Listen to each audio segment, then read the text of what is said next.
오늘은 여러분께 레전드 트레이더 차트 박사님의 기법 하나를 소개드려 볼게요. 매매법 이름은 번지 매매고요. 각설하고 바로 매매법 설명으로 들어가겠습니다. 사실 이 매매법 자체는 너무나도 심플합니다. 우선 매수 매도의 기준에 대해서 좀 말씀을 드려볼게요. 첫 번째로 단기 급등한 종목을 선정을 합니다.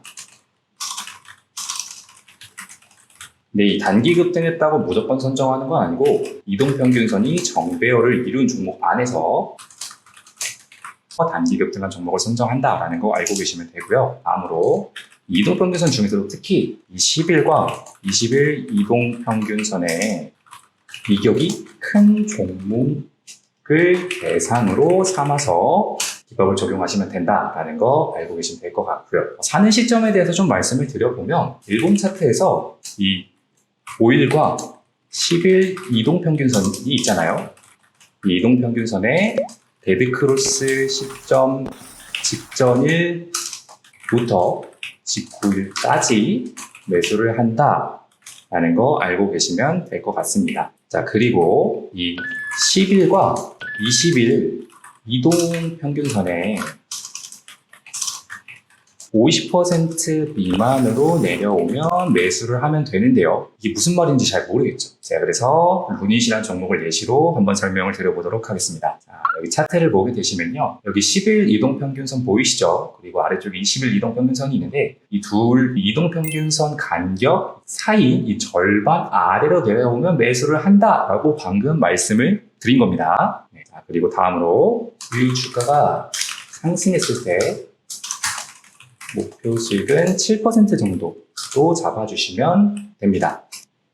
물론 이슈적인 측면이라던가 종목의 힘, 실한 매수 매도 기준을 근거로 20, 30%의 수익 챙길 수는 있는 건 맞아요. 근데 이런 기준이 없다면 너무 욕심 부리지 않는 것이 제일 중요하다는 거, 이 부분을 꼭 참고하셔야 합니다. 그리고 주의사항도 있는데요.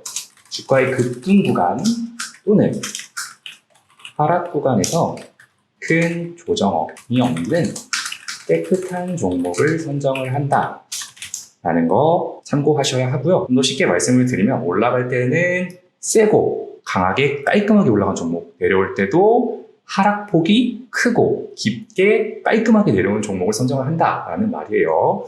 자, 그리고 하한가 또는 점 하한가에는 매수하지 않는다라는 것도 알고 계셔야 합니다. 하한가나 점하한가 자체가 추가 하락이 가능한 상태이기 때문에 당연히 매수를 하지 않는다고 생각을 해주시면 될 것 같습니다. 그리고 주가가 하락해 20일 이동평균선을 이탈하면 계좌 보호를 위해 손절한다는 부분도 알고 계셔야 합니다. 자, 설명은 끝났습니다. 굉장히 쉽죠? 자, 그럼 이제 기법을 실제 종목에 대입을 해서 여러분의 이해를 도와드려 볼게요. 우선 먼저 바라볼 종목은 삼부토건입니다. 삼부토건은 우크라이나 재건 사업의 본격화 기대감에 오른 종목이었는데요. 정배열로 단기 급등한 게 보이고 10일 이동평균선과 20일 이동평균선 사이 간격이 큰 게 보이시죠? 종목 기준에 부합을 하니까 이제 기법을 적용해 보도록 하겠습니다. 다음 날인 2월 28일 날 음봉이 나오는 모습이죠. 그래서 이제 5일선과 10일 이동평균선이 데드크로스가 될 것 같은 모습을 그려요. 그러면 이 다음 날에 만약 추가 하락이 이루어진다면 데드크로스가 발생을 하겠죠. 보시면 데드크로스가 됐습니다. 그리고 이 시점에서 매수를 할 수 있었을 것 같네요. 매수를 하시고 비슷한 가격대가 형성돼 있으니까 홀딩을 했겠죠. 홀딩한 상태로 다음 날까지도 지켜보면 바로 크게 상승이 이루어지면서 매도가 됐을 것 같네요. 그 구간에서 샀다고 하더라도 13%가 넘는 반등이 나왔기 때문에 7% 정도의 수익은 충분히 가능했을 거라고 보고 있고요. 그리고 본인만의 기준이 확실했다면 홀딩을 해서 거의 한 30%가 넘는 수익을 챙길 수도 있었을 거예요. 근데 이 부분은 개인의 역량에 따라서 다른 부분이라는 점. 근데 여기서 의문점이 드시는 부분이 있을 거예요. 제가 분명 아까 21선을 이탈에 하락을 하면 손절한다고 말씀을 드렸었잖아요. 이게 30일날 21선 이탈한 모습이 나왔는데 손절을 했어야 했는데 왜 안 팔고 수익을 챙겼냐라고 물어보실 수 있는데 여러분, 이 종목에서 저희가 간과하고 있는 게 하나 있습니다. 바로 차트 박사님이 종목 선정을 할 때 하락 구간에서 변동 없이 깨끗하게 내려온 종목으로 선정을 한다라고 하셨죠. 27일을 보시게 되시면요. 저가에서 고가까지 약 12%나 되는 큰 반등이 이루어졌었습니다. 그렇기 때문에 사실 이 삼부토건은 번지점프 기법 종목 선정 기준에는 적합한 종목은 아니란 거고 하면 안 됐던 종목이란 거죠. 근데 제가 이 종목을 한 이유는 이제 삼부토건 같은 경우를 보시게 되시면은 저점에서 고점까지 약 2달이 안 되는 기간 동안 거의 300% 가까이 오른 종목이에요. 추가적으로 천문학적인 금액이 사용될 거라는 우크라이나 재건 사업 수주 가능성이 있기 때문에 이런 이슈적인 측면의 기대감 그리고 테마에 대한 시장의 관심 정도를 고려해 봤을 때는 저 앞선 반등을 고려를 하더라도 해봐도 괜찮다는 생각을 해볼 수 있는 거죠. 대신 기법 기준에 대한 마이너스 요소가 있는 만큼 매수 기준도 보수적으로 보고 매수 타점을 낮춰서 한 21선 부근에서 산다던가 해볼 수 있었을 것 같아요. 이렇게 기법 적용도 유연하게 대처를 달리할 수 있다는 부분을 말씀을 좀 드려봤어요. 다음 종목 살펴보겠습니다. 자, 다음은 RF세미라는 종목이에요. 이거 이제 LFP 배터리 판매 공급 판권 계약 등이라든가 이런 부분에 의해서 매출이 발생할 수 있다는 부분과 이 전기차 시장의 판도가 가성비 중심으로 변경이 되면서 LFP 배터리의 중요성이 부각이 되다 보니까 올랐던 종목이거든요. 여기 보시면은 25일날 크게 하락을 보였습니다. 그래서 다음날 추가 하락이 이루어진다면 이 5일선과 11선이 데드크로스가 될 수 있다는 가정을 세우는 거죠. 그래서 가격이 21선, 21선 아래로 내려오면 사면 될 것 같은데 다음날 보시면은 시가 개파락하고 크게 하락했었죠. 11선과 5일선이 데드크로스가 될 수 있겠다. 그럼 여기를 직전일로 보고 11선, 21선 중간값 아래로 내려왔으니까 사볼 수 있었겠죠. 샀다면 당일 매도를 하면서 아마 깔끔하게 정리된 케이스가 아닐까 싶습니다. 이렇게 제가 지금 말씀드린 기법이 굉장히 확률이 높은데 이 기법이 모든 종목에 이렇게 깔끔하게 적용이 되면 너무 좋겠지만 사실 시장에는 많은 요인이 복합적으로 적용이 되고 있다 보니까 늘 성공할 수는 없어요. 대신 실패 사례를 여러분께 소개를 드리고 왜 실패를 했고 어떤 걸 주의했어야 했는지 이런 것들을 설명을 드려보겠습니다. 인상가라는 종목입니다. 보면은 여기 데드크로스가 이루어지는 시점인 22일날 분봉이 나왔고 가격도 어느 정도 살만한 가격이 있는 것 같아요. 그래서 이 시점에 샀다면 분할 매수를 하면서 7% 정도의 매도가 되신 분도 있고 안 드신 분도 있을 거예요. 그래서 안 드신 분들은 홀딩을 하셨다면 아마 이날 손절이 나갔겠죠. 왜 손절이 나갔냐에 대한 분석을 좀 해보자면 인상가는 이제 대체 소금을 생산하는 기업인데 천일염이 바다에 나오는 만큼 일본의 오염수에 대한 부분과